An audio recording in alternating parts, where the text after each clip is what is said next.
And welcome into the roundtable. Bill Priestley here with you. We already had Lorianne LaRocco on talking about the difficulties that are being experienced through the strike going on in Canada with the ILWU Canada and trying to resolve those situations on the West Coast at the Port of Vancouver and others. Joining us to talk about it is John D. McCown, who is a senior fellow at the Center for Maritime Strategy, and also Dr. Sal Mercogliano, who joins us as associate professor of history at Campbell University as well from Buies Creek, North Carolina.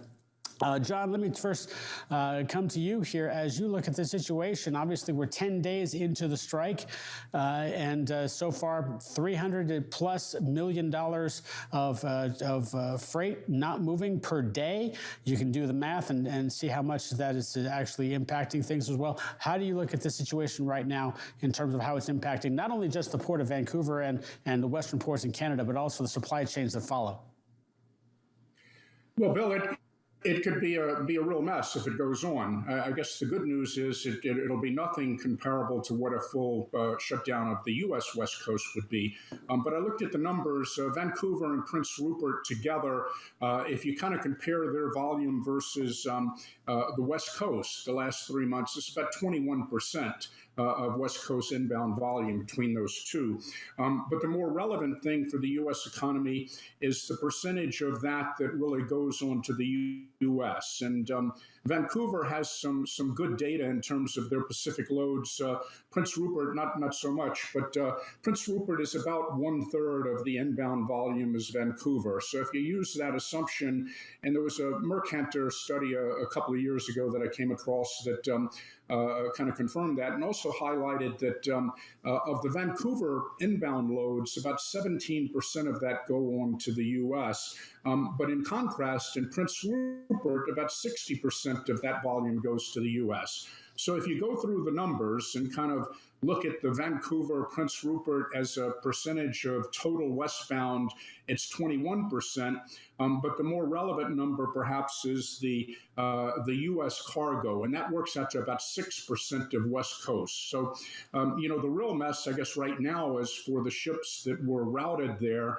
And the news reports are saying that the unions have indicated in Seattle and the West Coast that they will not handle those ships if they divert. Certainly, as we speak, loads that are coming to the U.S. are presumably being already redirected to vessels that go to the U.S. So that won't be a problem.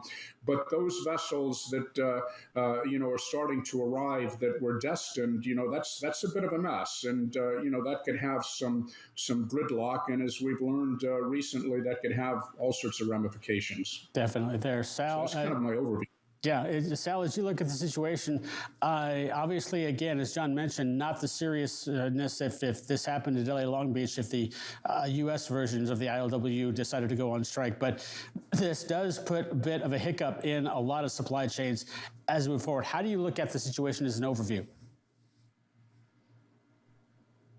Is Willie Adams take a flight up there from the ILWU from the West Coast, giving the solidarity with Canada. We've seen other labor unions do the same exact thing. And my concern is, we don't have an agreement yet on the West Coast. We have a tentative agreement. It's got to go to the locals. And if the West Coast strike for Canada starts getting some traction and they start getting a better advantage through this, then does that impact the negotiations and the ratification of the agreement on the West Coast? Again, we've seen this before where any sort of little disruption in the supply chain causes hiccups down the road. Now, we should note that the passenger trade is unaffected by this in Canada, and so is the grain and ore trade. That is protected. The grain and ore trade is protected by law in Canada. You cannot strike against that. So what we're basically talking about here is containers moving in and out of the ports. But obviously that is going to have an impact, as John so eloquently mentioned there in the data. John, as you look at this, and one of the questions that I brought up to Lorianne LaRocco when we had her on earlier is the fact that the timing of this is, not the greatest in the world in terms of quote unquote peak season. If you have seen Henry Byers' most recent article, looks like peak season has come and gone in the shipping industry, and we're headed for this lull of a dull second half of 2023 right now. That being said, though, if this was supposed to be the height of it, this is certainly not the time that anybody wanted to see a strike there as well.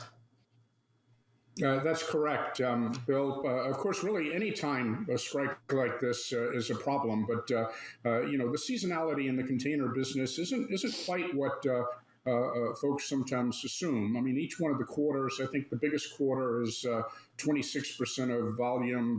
The smallest quarter is like 23, 24%. But anytime something like this happens, it just isn't good. And people kind of don't realize how long supply chains are and how long it kind of takes to change them. But unfortunately, what we often see is once supply chains adjust or change, you can't expect them to go back when the catalyst that might have led to that disappears. So it's really a bad situation, and one would certainly hope that this is resolved quickly, and we certainly hope that this doesn't have any spillover effects and kind of somehow upset what's going on in the U.S., as Sal said. Sal, one of the things we note about, we covered fairly extensively, of course, was the length of the negotiation that it took the West Coast ports to come to with the ILWU before they got this tentative agreement.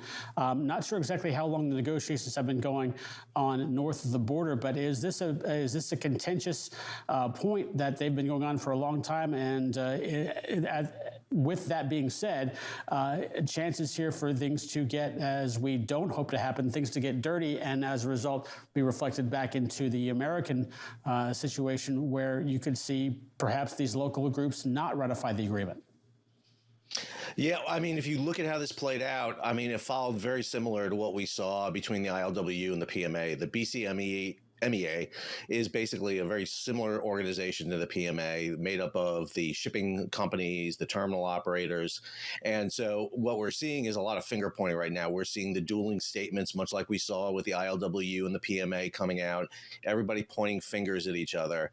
And we know that Canada has a mediation service that's already in there trying to reconcile what the differences are between the two. And the big issue here is so much trade goes through Vancouver for Canada. It's an inordinate amount. It is like LA, Long Beach, pile on New York, New Jersey onto it. It is a massive amount of trade that goes through. And the shutdown of Vancouver has that potential to really disrupt Canada across the entire provinces. And again, because of the way our systems are, and we're so integrated in with the Canadian system, it's going to spill over. We're already seeing car manufacturers which have assembly lines in Canada on delays right now because they're not receiving the parts they need. That's going to spill over across the border because of the agreements we have that allow the free flow of goods between the countries.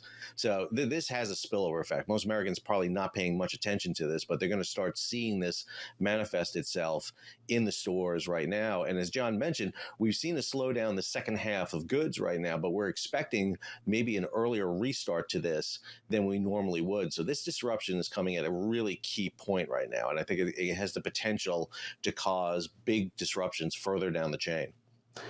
Excuse me, John, as you look at this, when you see, of course, you mentioned that some vessels have already been rerouted to other ports to try and get in their freight into either the United States or into Canada.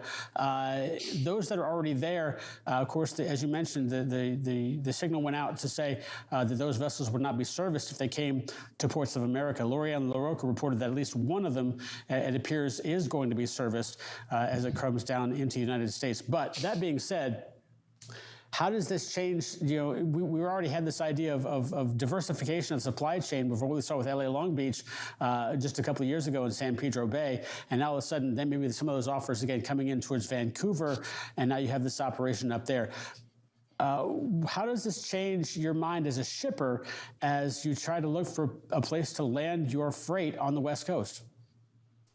Well, all shippers are taking careful note of this, not only the people that control the day-to-day movements, but their own respective gold carpet or executive areas. And each time you have something like that, that kind of goes into the book, if you will, kind of the analysis of where is it that we want to have our containers go through. Because again, the ripple effect to shippers on something like this, and Sal mentioned the car industry, you just shudder to kind of think the problems. The Canada and the U.S. have a giant business of car manufacturing and components kind of moving from one country to another. And so to the extent that this is, most of the cargo in Vancouver, as Sal said, goes to Canada, but to the extent that it upsets something that ties into us, it flows over us. So I didn't hear the news that one vessel will be worked in the U.S. I think that is excellent. Certainly the port of Seattle, more than any,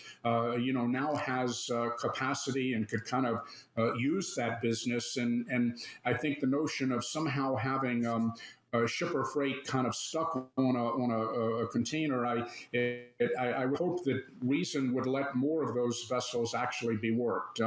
I did hear, and I haven't had confirmation of it, but there was one news article that I think said an MSC vessel is already turned around and is headed back to China, which is really just kind of crazy and throws all sorts of wrinkles into the supply chain.